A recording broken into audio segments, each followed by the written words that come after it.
यस्ता सानातिना गाली गलौजहरूले खासै फरक पर्दैन। म आफ्नो उद्देश्यमा केन्द्रित छु। मान्यजी आइराख्नुपर्छ, बोलिराख्नुपर्छ, विचार राखिराख्नुपर्छ, बहस गरिराख्नुपर्छ, प्रश्न उठाइराख्नुपर्छ। यसले संसदलाई जीवन्त बनाउँछ। म प्रधानमन्त्री हुन जन्मिएको होइन, काम गर्दै जाँदा प्रधानमन्त्री पनि भयो। प्रधानमन्त्री त म थिइनँ नि त, 64 वर्षको उमेरसम्म त प्रधानमन्त्री थिइनँ। भइयो फेरि अर्कोपल्ट पनि जालझेल षड्यन्त्र टिग्डम गठबन्धन त्यसले हटाएको थियो। म मूल ढोकाबाट, मूल बाटोबाट, मूल गेटबाट, मूल ढोकाबाट आउनेछु। फेरि पनि सुनिराख्नु भए हुन्छ। असाधारण जनमतका साथ फेरि पनि मूल बाटो, मूल गेट, मूल ढोकाबाट फेरि पनि प्रवेश गरेको छु। गर्दा अब 18 महिना उहाँलाई यही भूमिकामा राख्ने, त्यसपछि फेरि आउनुभयो भने पनि फेरि त्यही भूमिकामा राख्ने। मलाई राम्रो ग्रह दशाले प्रधानमन्त्री बनाएको होइन, मेरा काम हेरेर नेपाली जनताले मत दिएर प्रधानमन्त्री बनाएको नेपाली जनताले। म विभिन्न पार्टीका नेताहरूका महत्त्वाकांक्षा, कुण्ठा, ईर्ष्या, जलन, अहङ्कार आदिको सम्मिश्रणबाट पनि प्रधानमन्त्री भएको होइन र म परमादेशबाट पनि भएको होइन, जनादेशबाट भएको। मलाई विश्वास गरेर नागरिकले प्रधानमन्त्रीत्व दिएको भन्दै गर्दा मैले मनमा नै आफूलाई भनिरहेको थिएँ, कठैबरा राजनीतिक प्रणालीको बारेमा पनि थाहा रहेनछ। यो प्रधानमन्त्री प्रणाली होइन। यहाँ सांसद जनताले चुनेर माननीय बनाउँछन्, माननीयले मन लाग्नेलाई सम्माननीय बनाउँछन्, यहाँ राख्छन्, मन नलाग्नेलाई उता पठाउँछन्। कहिले यता कहिले उता। माननीयको सङ्ख्या जसको पुग्छ त्यो यता बस्ने हो। होसियार, म आगो हुँ, मसँग नखेल नत्र। मलाई थाहा छ उहाँले विगतमा लगाएको, देशमा लगाएको डढेलो म सम्झिन्छु। उहाँ आगो हो, थाहा छ डढेलो लगाउनुहुन्छ, तर 1-2 बाल्टी पानीले निभाएको पनि सम्झना रहोस्। अहिलेको गठबन्धन सरकारमा हुँदा एमसिसी गर्नुभएको थियो जस्तो लाग्छ तपाईँहरूले। एमसिसीको बारेमा त यो संयुक्त सरकारको साझा न्यूनतम कार्यक्रम एमसिसी बिर्सिनुभयो क्या? के गर्नुहुन्छ एमसिसी तपाईँ? 165 जना सांसद छ, अब एमसिसी के गर्छौ भनिरहँदै गर्दा यसो सम्झेको, उहाँसँग त कति रहेछ? 208 रहेछ। 208 हुँदै गर्दा के गर्नुभएको थियो होला? सबैभन्दा छक्क परेको सभामुख महोदय कतिखेर हो भने जतिखेर उहाँले यहाँ उभिएर भ्रष्टाचारको कुरा गर्नु, म त झुकिएँ। यसो हेरेकोमा त केही मान्ने होइन। जतिखेर सम्माननीय हुनुहुन्थ्यो, दिनको एउटा काण्ड गराउने, काण्डलाई ढाकछोप गर्ने, काण्ड गर्नेलाई जोगाउने, अनि काण्डको छानबिन गर्नलाई बनाएको, संविधानले बनाएको निकायलाई पङ्गु बनाउने। लिम्पियाधुरा, लिपुलेक र कालापानी भारतसँग वार्ता गरेर फिर्ता ल्याउँछु भन्न किन सक्नु भएन तपाईँले? लिम्पियाधुरा, लिपुलेक र कालापानी भनेको समस्या हो भनेर समस्यामा राख्नुहोस्। समस्यामा के लिम्पियाधुरा, लिपुलेक र कालापानी समस्या हो? संविधान पास गरेर ल है अगाडि बढ्नुहोस् भन्दै गर्दा 1 वर्ष 2 पक्ष बहुपक्ष अनेकन वार्ता, टेलिफोन वार्ता भएछ, एकपटक छुइको भूमिको बारेमा बोल्नु भएन। तपाईँहरू यति बोल्न नसक्ने त होइन, कमसेकम मेरो विश्वास मैले लगाएको कमसेकम आरोप नि एमसिसी किन बिर्सियो भन्ने, कमसेकम सम्माननीय प्रधानमन्त्रीज्यू ठोक्केर भन्नुहोस् त, एमसिसीको सम्बन्धमा यो नीति हो सरकारको, दिनुहोस् जवाफ। पहिलो कुरो द्वन्द्व पीडितहरूलाई न्याय दिनुहोस्। अल्म ल्याउन खोजेको द्वन्द्व पीडितहरूलाई। घाइतेहरूको उपचार गराउँछु भन्नुहोस् न, शरीरमा गोली भएकाहरूको गोली निकाल्छु भन्नुहोस् न। यदि सरकार सक्दैन भने शरीरमा गोली भएकाहरूलाई नेकपा एमालेको केन्द्रीय कार्यालय थापाथलीमा छ अहिले, त्यहाँ पठाइदिनुहोस्, म गर्छु। ए घाइते योद्धाहरू, सरकारले तिमीहरूको उपचार गरेन भने मेरो पार्टी कार्यालय आऊ भनेर भनिरहँदै गर्दा कठैबरा आफ्नै उपचार गर्नु त सरकारको ढुकुटीमा गएर हात फैलाउनु पर्नेले पार्टी कार्यालयमा आए कसरी उपचार गराउलान् मैले सम्झेँ।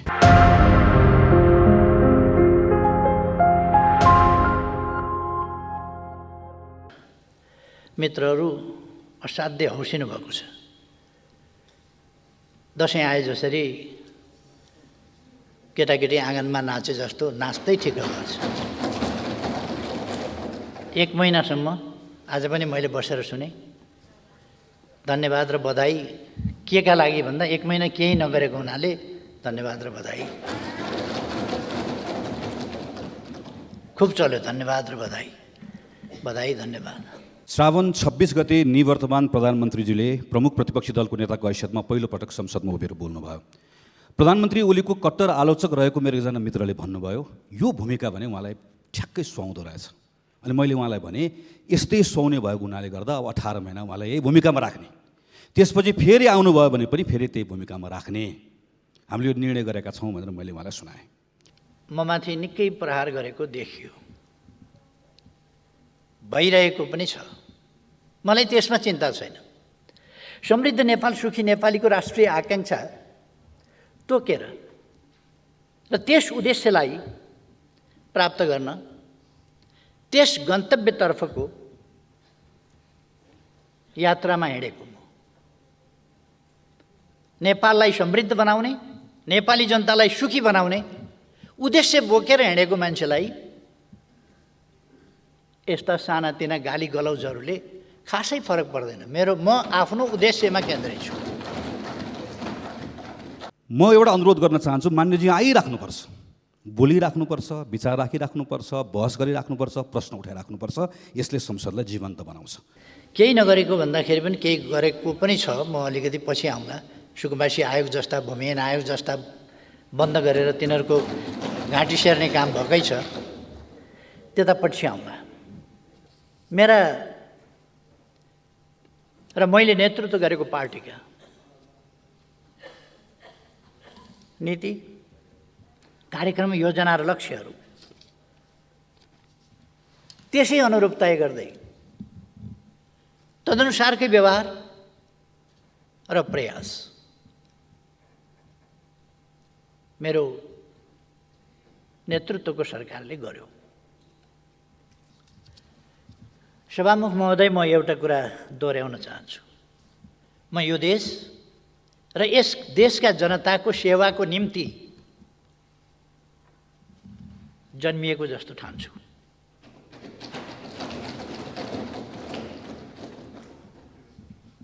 म प्रधानमन्त्री हुन जन्मिएको होइन, काम गर्दै जाँदा प्रधानमन्त्री पनि भएँ। प्रधानमन्त्री त म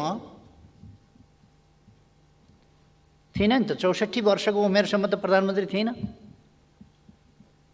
भइयो। फेरि अर्कोपल्ट पनि जालझेल षड्यन्त्र टिग्डम गठबन्धनको संस्कृति त्यसले हटाएको थियो।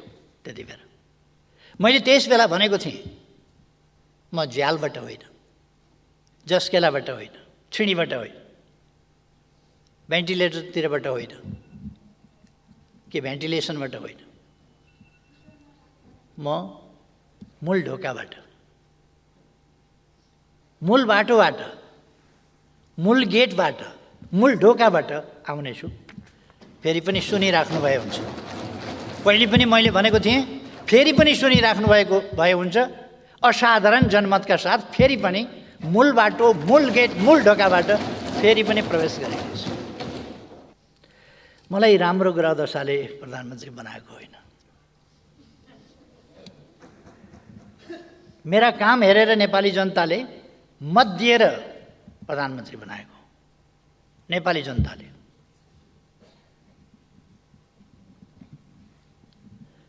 म विभिन्न पार्टीका नेताहरूका महत्त्वाकांक्षा, कुण्ठा, ईर्ष्या, जलन, अहङ्कार आदिको सम्मिश्रणबाट पनि प्रधानमन्त्री भएको होइन।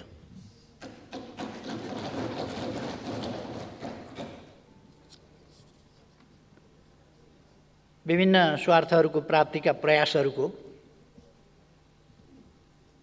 सङ्ग्रह, गठजोडबाट पनि प्रधानमन्त्री भएको होइन।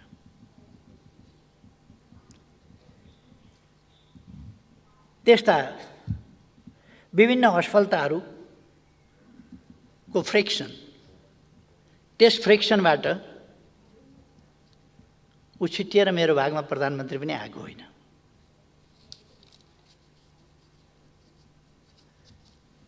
सभामुख महोदय, म कुनै जाली मुद्दा जितेर प्रधान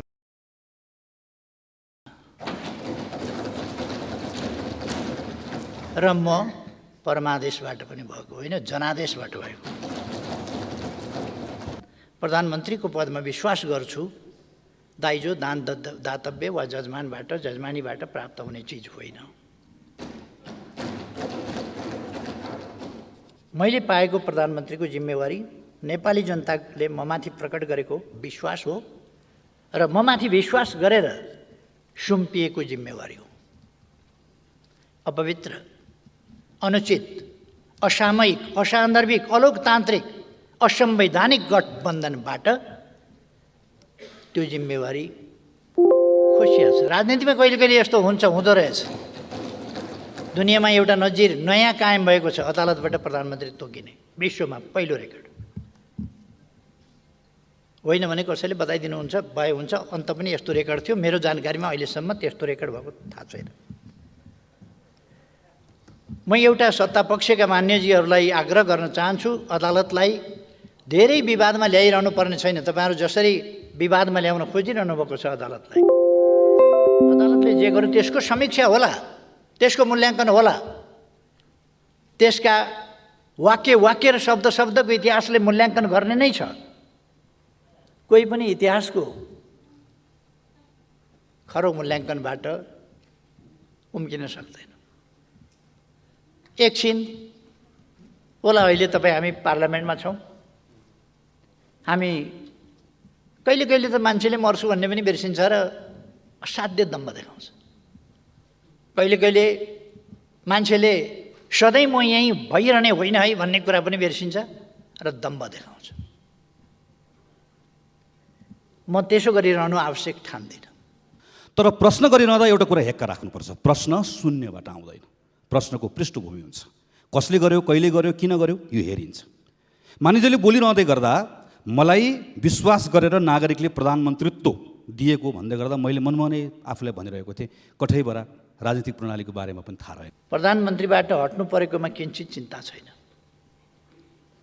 चिन्ता अदालत जस्तो सबैले विश्वास गर्नुपर्ने संस्थाको विश्वासमा कमी नहोस्। जनताले भरोसा गर्ने संस्थाहरू राज्यका विभिन्न अङ्गहरूका बीचमा सन्तुलन र नियन्त्रणको स्थिति असन्तुलित नहोस्। कुनै पनि अङ्ग र निकायले आफ्ना सीमाहरू उल्लङ्घन नगरोस्। मेरो चिन्ता त्यसमा छ। मेरो चिन्ता लोकतन्त्रमाथि छ। लोकतान्त्रिक संस्थाका विभिन्न लोकतान्त्रिक प्रणालीका विभिन्न संस्थाहरू आफ्ना मर्यादा र ठाउँमा बसेर काम गरून्। मेरो चिन्ता त्यस कुरामा छ। मेरो चिन्ता शान्ति, सुशासन र विकासको बाटो समातिसकेको देश फेरि अब लोकतान्त्रिक संस्कृति होइन, गठबन्धनको संस्कृतितिर हामीले प्रतिस्पर्धात्मक लोकतान्त्रिक प्रणाली, प्रतिस्पर्धात्मक बहुदलीय राजनीतिक प्रणाली हामीले सङ्घर्ष गरेर ल्यायौँ। त्यो प्रणालीबाट, त्यो संस्कृतिबाट, त्यो लोकतान्त्रिक संस्कृतिबाट बद्दा अलोकतान्त्रिक स्वार्थहरूको गठबन्धनको संस्कृतितर्फ देश जान थाल्यो। यसले विकास ड्राइभ गर्न सक्दैन। विकासको अभियानलाई ड्राइभ गर्न त, त्यो ड्राइभ गर्नका लागि एउटा चिन्तनका साथ, एउटा दृष्टिकोणका साथ, एउटा गन्तव्य तोकेर उद्देश्यतर्फ हिँडेको सुस्पष्ट मार्गचित्र भएको र त्यो मार्गचित्र अनुसार ती नीति र त्यो गन्तव्यहरूलाई पुष्टि गर्ने खालको काममा सँगै बिना छलकपट, बिना स्वार्थ ती राष्ट्रिय उद्देश्यमा केन्द्रित भएको सरकार चाहिन्छ। त्यस्तो भएन भने स्वार्थहरूको गठजोडबाट, गठबन्धनबाट, विभिन्न स्वार्थहरूका तानातानहरूका बीचबाट राष्ट्रको विकासको अपेक्षा मृगमरीचिका हुनेछ। त्यो सम्भव छैन। विकासको बाटो समातिसकेको, शान्तिको बाटो समातिसकेको, सुशासनको बाटो समातिसकेको, एउटा जनतामा एउटा आशा भरोसाको परिस्थिति निर्माण गरिसकेको अवस्थामा अब देशको भविष्य के होला? स्पष्ट छ। 1 महिनाको समय त खेर गयो। बहुत राम्रो गठजोड छ तपाईँहरूको। सरकार त बन्न सकेन, पुरा हुन सकेन। कति 4 जना मन्त्री कति लिएर हिँड्नुभएको छ। सबै मन्त्रालय आफै कहाँ राख्नुभएको छ। मन्त्रालय दिनभरिमा घुमेर पनि भ्याउनुहुन्न। अनि के हुन्छ? 1 महिनाको समय त खेर गयो। शुभकामनाको लहर अब 14-15 महिना अरू चल्नेछ। बधाईको लहर पनि 14-15 महिना चल्नेछ। प्रतिपक्षलाई गाली गर्ने पनि 14-15 महिना चल्नेछ। यसैमा 14-15 महिना त जान्छ।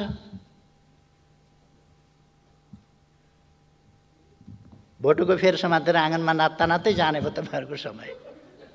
माया लाग्छ। यो प्रधानमन्त्री प्रणाली होइन। यहाँ सांसद जनताले चुनेर माननीय बनाउँछन्, माननीयले मन लाग्नेलाई सम्माननीय बनाउँछन्, यहाँ राख्छन्, मन नलाग्नेलाई उता पठाउँछन्, कहिले यता कहिले उता। माननीयको सङ्ख्या जसको पुग्छ त्यो यता बस्ने हो। मलाई चिन्ता त्यो कुरामा हो।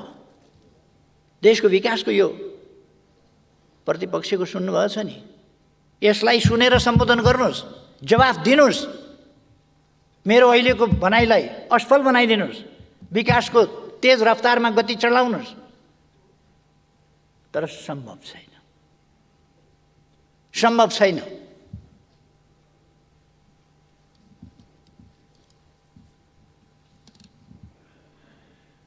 लक्षण राम्रो छैन।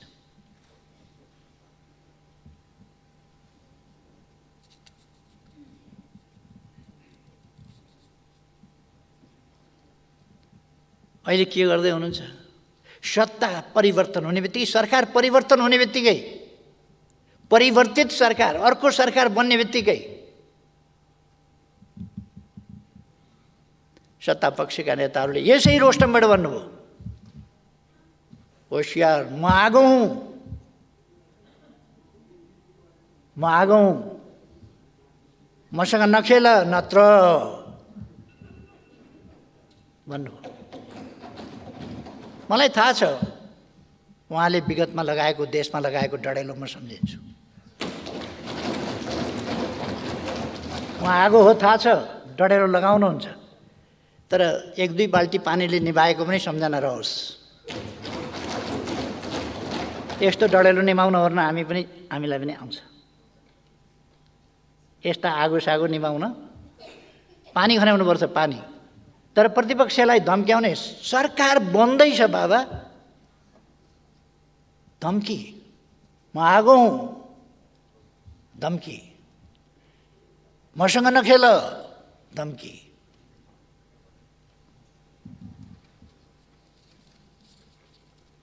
तपाईँहरूले कता कता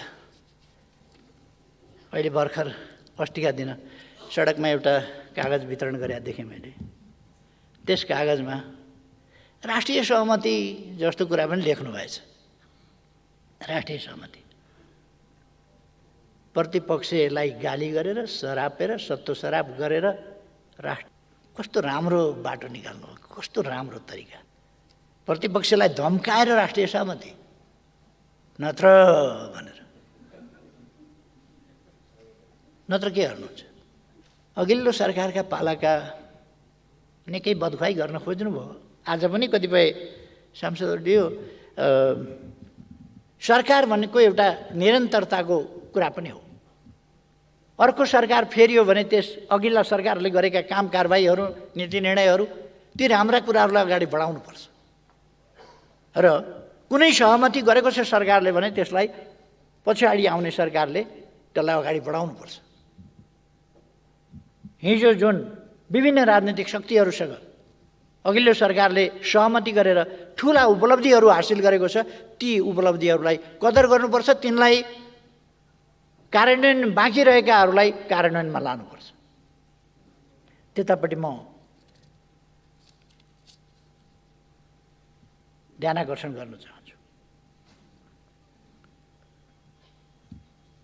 अन्तर्राष्ट्रिय सम्बन्धमा गरेका उपलब्धिहरू, राष्ट्रियताको सन्दर्भमा गरेका उपलब्धिहरू, राष्ट्रिय भूमिलाई, आफ्नो देशको भूभागलाई सामेल गरेर नक्सा जारी गरिएको, संविधानको अनुसूचीमा परिवर्तन गरिएको, संविधान संशोधन गरिएको, त्यसमा राष्ट्रलाई एकजुट बनाइएको, यी उपलब्धिहरू आज त सत्ता पक्षले बाहिरबाट धम्काउने र गोलाबारी गर्ने गरेको छ। संवादहीनताको स्थिति छ। सत्ता पक्ष प्रतिपक्षको संवादहीनताको स्थिति छ। अहिले सत्ता पक्ष उन्मादमा छ, ठेगान लगाइदिन्छौँ भन्ने उन्मादमा छ, संवादहीनताको स्थिति छ। तर हिजो अन्तर्राष्ट्रिय क्षेत्रमा, अन्तर्राष्ट्रिय सम्बन्धका क्षेत्रमा छिमेकीहरूसँग पारस्परिक लाभ, पारस्परिक सम्मानको आधारमा गरिएका सन्तुलित छिमेक सम्बन्ध, सन्तुलित व्यवहारिक ती सम्बन्धहरू राष्ट्रिय स्वाभिमानलाई झुक्न नदिएर, बोल्न नसकेर होइन, नबोलेर होइन। सभामुख महोदयले आज भन्नुभयो सरकारले सकेसम्म छिटै छानबिन गरेर भएको तथ्य के हो, दार्चुलाको ट्रेनबाट झरेर मरेको व्यक्ति, त्यसमा पनि अलिकति भ्रम पनि फिजाउनु भएको छ। फेरि केपी ओलीको समयमा तुइन हटाउँछु भन्थ्यो, त्यो ठेका लागिसकेको कुरा हो। त्यसभन्दा अगाडि, म आउनुभन्दा अगाडि उता इन्डिया सरकारले कुनै पनि पुल बनाउन पारिपट्टि सहमति दिँदैनथ्यो। मैले कुरा गरेर सहमति लिएपछि तुइनहरू विस्थापन भएका छन्, पुलहरू बनेका छन् र त्यो त सम्माननीय प्रधानमन्त्रीजीलाई थाहा छ। उहाँको घरबाट पारिपट्टि पिथौरागढ जानु पर्यो भने अघिल्लो सरकारले हालिदिएको पुल तरेर जानुपर्छ।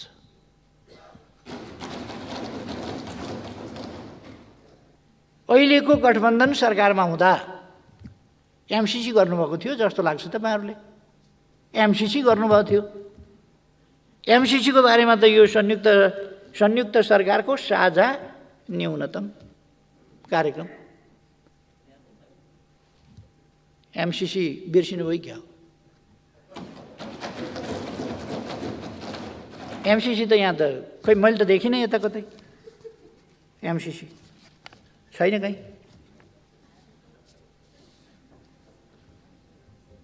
अनि केपी ओलीले कतै एमसिसी पास गर्नुपर्छ भनेको क्लिप खोजेर वातावरण बनाउन खोज्नुहुन्छ।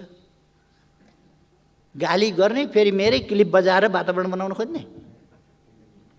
तपाईँहरूको कार्यक्रम संयुक्त सरकारको साझा न्यूनतम कार्यक्रममा एमसिसी के गर्नुहुन्छ भन्नु परेन? चुपचाप लागेर नेपाली जनताले जान्न चाहेको छ सम्माननीय प्रधानमन्त्रीज्यू के गर्नुहुन्छ एमसिसी तपाईँ? तपाईँ त बहुत मजबुत प्रधानमन्त्री हुनुहुन्छ। 165 सिट तपाईँको साथमा छ, तपाईँको पछाडि छ, स्ट्रङ। कसैको सपोर्ट चाहिँदैन, कसैको मद्दत चाहिँदैन। त्यो 165 को सबल जत्थाले के भन्छ? एमसिसी पास गर्ने, फेल गर्ने, के चुप लाग्ने?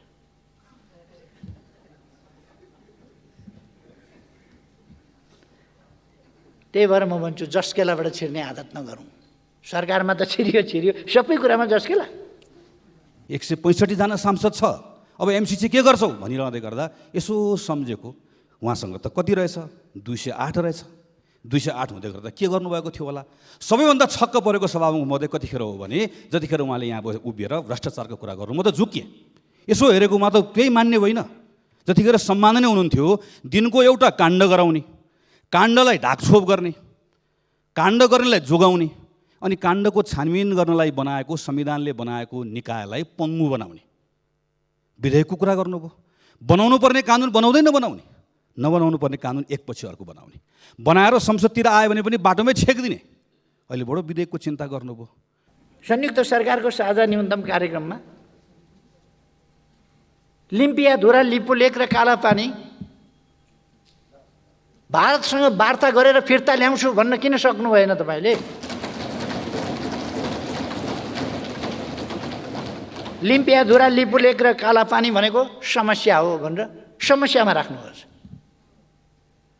समस्यामा के लिम्पियाधुरा, लिपुलेक र कालापानी समस्या हो? हाम्रो अभिन्न भूभाग, हाम्रो पवित्र भूभाग समस्या हुन्छ?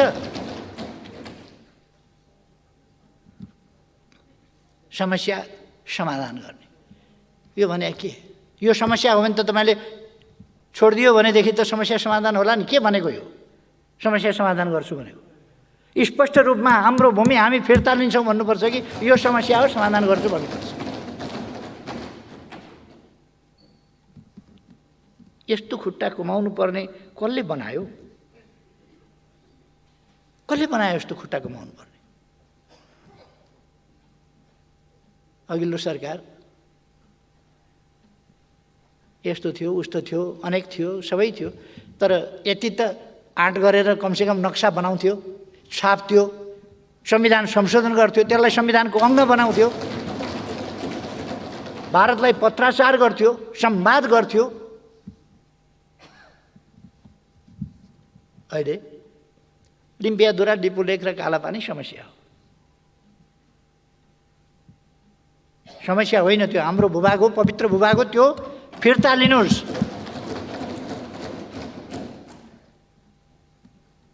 त्यो छोड्ने अधिकार कसैलाई छैन त्यो भूभाग। र म भन्छु तपाईँहरूले फिर्ता लिन सक्नु भएन भने ठिकै छ, 1.5 वर्ष पर्ख्यौँ, हामी छौँ।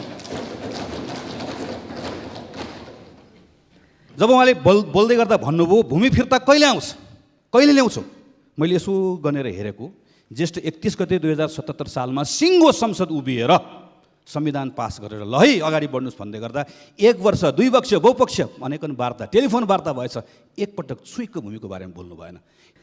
एउटा शब्दावली लेख्नु भएको छ, यो साझा न्यूनतम कार्यक्रम संयुक्त सरकारको। यसमा छिमेकीहरूसँगको सीमा विवाद कूटनीतिक पहल केबाट चाहिँ केबाट छिमेकीहरूसँगको सीमा समस्या टुङ्ग्याइनेछ भनेर। कुन कुन छिमेकीसँग, हाम्रो छिमेकीहरूसँग भन्नाले कुन कुनसँग कहाँ कहाँ के सीमा समस्या छ? छिमेकीहरूसँगको सीमा समस्या कहाँ कहाँ छ, के छ? कति साह्रो डराएको सरकार भने, डराउनुको पनि हद हुन्छ नि। जिब्रो पनि रगत आइसक्यो होला चपाउँदा चपाउँदा।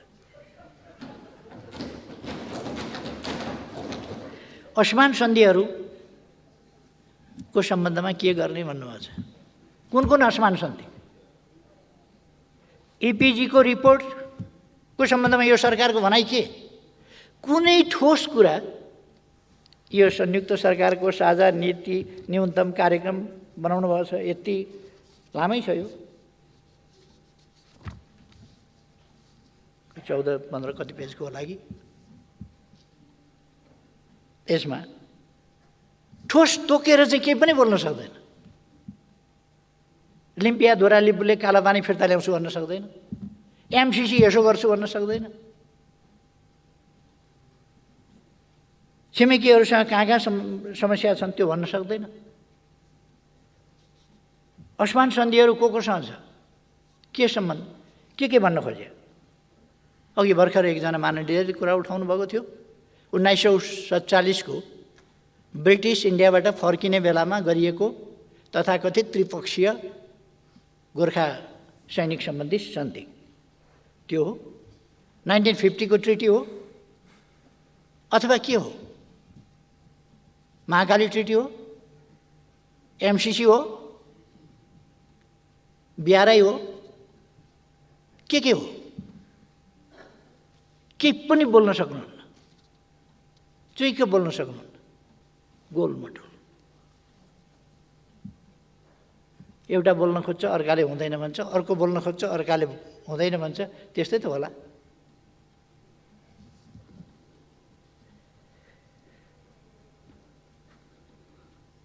तपाईहरु यति बोल्न नसक्ने त होइन, कमसेकम मेरो विश्वास, मैले लगाएको कमसेकम आरोप नि एमसिसी किन बिर्सियो भन्ने, कमसेकम सम्माननीय प्रधानमन्त्रीज्यू ठोक्केर भन्नुहोस् त, एमसिसी को सम्बन्धमा यो नीति हो सरकारको, दिनुस् जवाफ। भन्नुहोस् लिम्पियाधुरा, लिपुलेख र कालापानी वार्ता गरेर फिर्ता ल्याउँछु, लेखाइमा तलमाथि केही भयो होला, यो हो नीति भन्नुहोस्। छिमेकी कुन छिमेकीसँग कहाँ कुन सीमा समस्या हो त्यो तोकेर भन्नुहोस्। असमान सन्धि कुन कुन भन्न खोज्या हो? भ्रष्टाचार विरुद्धको कारबाही गर्ने भन्नुभएको छ, खुसी लाग्यो। खुसी लाग्यो कारबाही थाल्ने र कारबाही अगाडि बढाउने भनेर, छानबिन गर्ने र कारबाही बढाउने भनेर, राम्रो कुरा हो यो। अब साँच्चै हुन्छ कि त अगाडिदेखि त्यो भ्रष्टाचारका थुप्रै कुराहरू उठिराखेका छन्। उठ्या छ, क्यान्टनमेन्टको यत्रो कुरा पनि उठेकै छ। यसपल्ट पक्कै पनि यत्रो गठबन्धनको सरकारले यस कुराको छिनोफानो गरेर नेपाली जनतालाई जवाफ दिनेछ। क्यान्टनमेन्टको छानबिन गर्छु।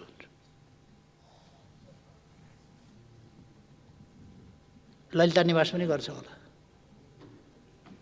माता तीर्थको पनि गर्छ होला, अरू विभिन्न सर्दु जलाजार क्षेत्रको पनि अवश्य हुन्छ होला।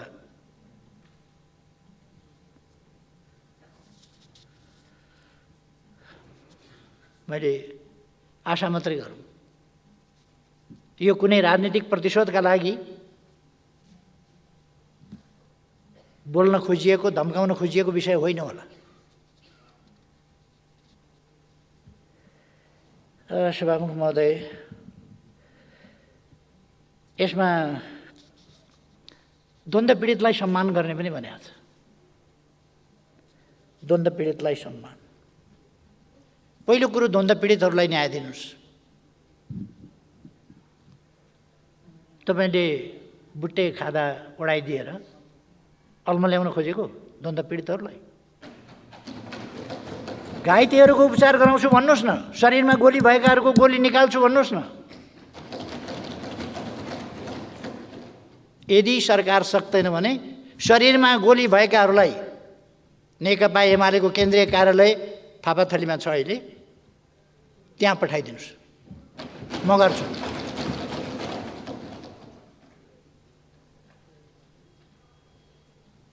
न्याय दिनुहोस्।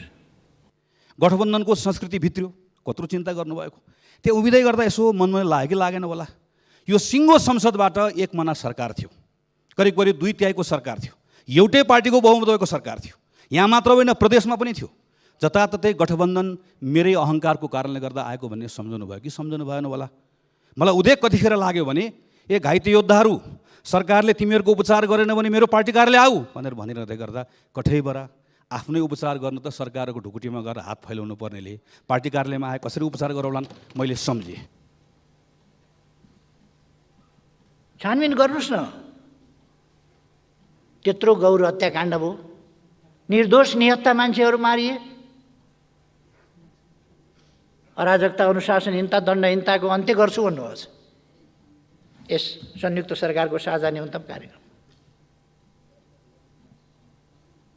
हो। छानबिन गर्नुहोस्। मान्छे मरेका छन्, तिनका परिवारको के अवस्था छ, ती घाइतेहरूको के अवस्था छ, को त्यो हत्याकाण्डको आयोजक, कसले त्यो हत्याकाण्ड गरायो, त्यो गर्नुहोस्। गठबन्धन धरापमा पर्ने हो कि? यो गठबन्धन अचम्मको गठबन्धन छ। कहिले 5 दलीय भनेर सुन्छु, पार्लियामेन्टमा दल हेर्छु, मेरो दल त त्यसमा छैन। स्मरण रहोस्, नेकपा एमाले गठबन्धनमा छैन, प्रतिपक्षमा छ। अनुशासनहीनता र अराजकता अन्त्य गर्ने यहाँहरूले प्रतिबद्धता जनाउनु भएको छ यसमा। यो शाब्दिक मात्रै हो कि व्यवहारमा हो? पार्लियामेन्ट र पार्लियामेन्टभित्रको अनुशासनहीनता र अराजकता, त्यसलाई नियन्त्रण गर्ने काम चाहिँ सत्तापक्षको हुन्छ कि हुँदैन? कि त्यसलाई बकअप गर्ने सत्ताको लागि पार्टी फुटाएर सरकार गिराउने बनाउने खालका खेल, किनबेच आदि कुराहरूका खेल, यिनले लोकतान्त्रिक संस्कृतिलाई बढावा दिँदैन। गठबन्धन कहिले कहिलेका निम्ति, एकछिनका निम्ति आवश्यक हुन पनि सक्ला। गठबन्धनको संस्कृति भनेको कुनै लोकतान्त्रिक संस्कृति होइन। लोकतान्त्रिक संस्कृति विचारमा आधारित हुन्छ, स्वार्थमा आधारित होइन। गठबन्धन स्वार्थ आधारित हो, विचार आधारित हो। देश बनाउने हो भने विचार आधारित राजनीति अगाडि बढाउँ। लोकतन्त्रका आधारभूत मूल्य मान्यतामा केन्द्रित भएर अगाडि जानुपर्छ। नेपाली काङ्ग्रेस, नेपाल कम्युनिस्ट पार्टी, माओवादी केन्द्र र जनता समाजवादी पार्टी नेपाल तथा संयुक्त सरकारलाई समर्थन गर्ने दलहरू को हुन्? ती दलहरू कहाँबाट आए? पार्लियामेन्टमा गन्दा त देखिँदैन। राप्रपाले तपाईँहरूलाई समर्थन गरेर देख्दिनँ, नेमकिपाले तपाईँहरूलाई समर्थन गरेर देख्दिनँ, नेकपा एमाले समर्थन गरेको देख्दिनँ। अनि दलहरू कहाँबाट आए तपाईँहरूलाई समर्थन गर्ने? यो पार्लियामेन्टमा त निश्चित दल होला नि त। दलहरू कहाँबाट आए? कि विगतमा गरेका वा भविष्यमा गर्ने? त्यो पनि जोड्नुभएको हो अपेक्षाका साथ।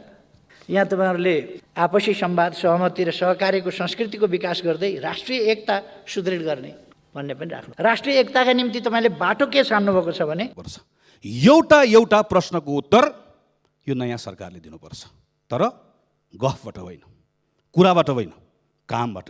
Action speaks louder than words. एक्सनबाट दिनुपर्छ। साझा न्यूनतम कार्यक्रम आयो, त्यो भनेको सरकारको दिशा बतायो। जनता सरकारको दिशा हेरेर मात्र अब चित्त बुझाउँदैनन्, सरकारको सही मतिबाट द्रुत गतिमा सरकार हिँडेको हेर्न चाहन्छन्। बिजनेस एज युजुअल चल्दैन। त्यसै सम्मानित सभाको महोदय मार्फत मेरो प्रधानमन्त्रीजीलाई आग्रह, मन्त्री परिषदलाई पूर्णता किन नदिएको? यत्रो दिनसम्म भित्रका राजनीतिक घचपच के छ, यो जनतासँग सरकार हुने विषय होइन। द्रुत गतिमा मन्त्री परिषदलाई पूर्णता दिनुपर्छ। खोपको प्राथमिकता सरकारले ठिक ढङ्गले लिएको छ। खोप उपलब्ध गराउने कुरा सँगसँगै खोपको व्यवस्थापनको कुरा आज हामीले लामो छलफल गरेका छौँ। खोप मात्र होइन, दसैँमा हेर्नुहोस् त भारतको खुला सिमानाबाट कति लाख नागरिक आउँछन्, काठमाडौँबाट कति गाउँमा जान्छन्। हामी चैतमा खोप पुर्याउने कुरा गर्दैछौँ, कति प्रतिशतले असोज कार्तिकमा खोप पाउँछन्। हामी त्यस पछाडि यो हामीले गर्नुपर्ने पूर्व तयारी खोप बाहेक अरू गर्नुपर्ने तयारीहरू कति गरिरहेका छौँ। कोभिडको कारणले गर्दा देखिने गरी वो स्वास्थ्य क्षेत्र थला परेको छ, तर गैर स्वास्थ्य क्षेत्र बाँकी छ।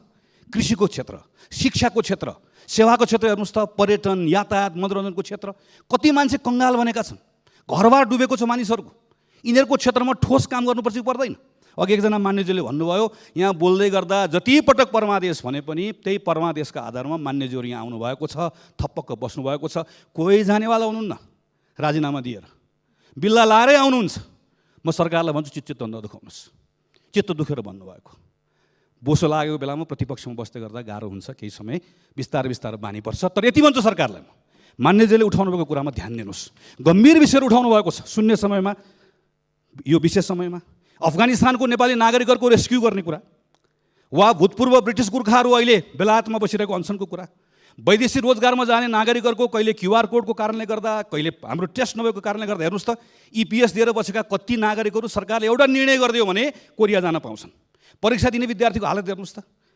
सिन्धुपाल्चोक, मनाम, लमजुङतिर बाढी पहिरोको कारणले गर्दा काठमाडौँको मेलम्चीको भविष्यको कुरादेखि लिएर नागरिकताको विधेयक, एसिडको विधेयक, त्यसै गरिकन जयसिंह धामी सम्बन्धी अध्ययनको प्रतिवेदन, बिपी प्रतिष्ठान धरानको प्रतिवेदनको कार्यान्वयन, वास्तविक भूमिहीनहरूले भूमि प्राप्त गर्ने कुरादेखि लिएर लिम्पियाधुरा लिपुलेकसम्मको भूमि फिर्ता ल्याउने महत्त्वपूर्ण कुराहरू संसदमा उभिएको छ, उठेको छ। यो प्रत्येक कुरालाई हाम्रो सरकारले सुन्नुपर्छ। म टुङ्गाए समाधान सभाको महोदय, प्रत्येक कुरालाई सरकारले सुन्नुपर्छ, गम्भीरतापूर्वक लिनुपर्छ र एउटा यहाँ उठेका विषयलाई सरकारले सङ्कल्प गर्नुपर्छ। प्रत्येक दिन यहाँ उठेको एउटा विषयको म हल गर्छु, म समस्याको समाधान गर्छु। मान्य अर्थमन्त्रीले श्वेतपत्र राख्नुभयो, सार्वजनिक गर्नुभयो। अब सार्वजनिक गर्ने होइन, अब सङ्कल्प सार्वजनिक गरेको ठिक छ, बताउनु भयो। अब हामीलाई सङ्कल्प चाहियो। हेर्नुहोस् त, बजेट कति अनुशासनहीन ढङ्गले, वित्तीय अनुशासनहीनता, बजेटभन्दा कहाँ गएर स्रोतको सुनिश्चित गरिएको छ। सार्वजनिक ऋणको भार हामीले कति बोक्नु परेको छ। इकोनोमिक रिकभरीको प्याकेजको त्यति कुरा गरिएको छ, तर कसले पाएको छ, कहाँ पाएको छ, कागजमा पायो। कसले कोभिडबाट थला परेको कुन चाहिँ उद्यमीले मद्दत पाएको छ, आँकडा हेर्नुहोस् त। कति मान्छे रोजगारविहीन भएका छन्, कति मान्छे घरबारविहीन भएका छन्। त्यसैले सम्माननीय सभाको महोदय, म अन्त्यमा आग्रह गर्न चाहन्छु। मैले अघि सुरुमा भने पूर्व प्रधानमन्त्रीजीको बारेमा मैले भने प्रमुख प्रतिपक्षी दलको ठाउँ सुहाएको छ। हामीले भन्यौँ वर्तमान प्रधानमन्त्रीलाई प्रधानमन्त्रीको ठाउँ सुहाएको छ, त्यही भएर भोट दिएको। तर हामीले दाबी गरेर पुग्दैन। अब जनताले पत्याउनुपर्छ, गफले पत्याउनन्, कामले पत्याउनुपर्छ। दिशा बताइयो, अब सही मतिका साथमा, द्रुत गतिका साथमा काम गरेर त्यो ठाउँ सुहाउँछ भन्ने कुरा प्रमाणित गर्ने बेला आएको छ। त्यसका निम्ति हाम्रो तर्फबाट सम्पूर्ण सहयोग रहन्छ, यति कुरा राख्छु। धन्यवाद, नमस्कार, जय नेपाल।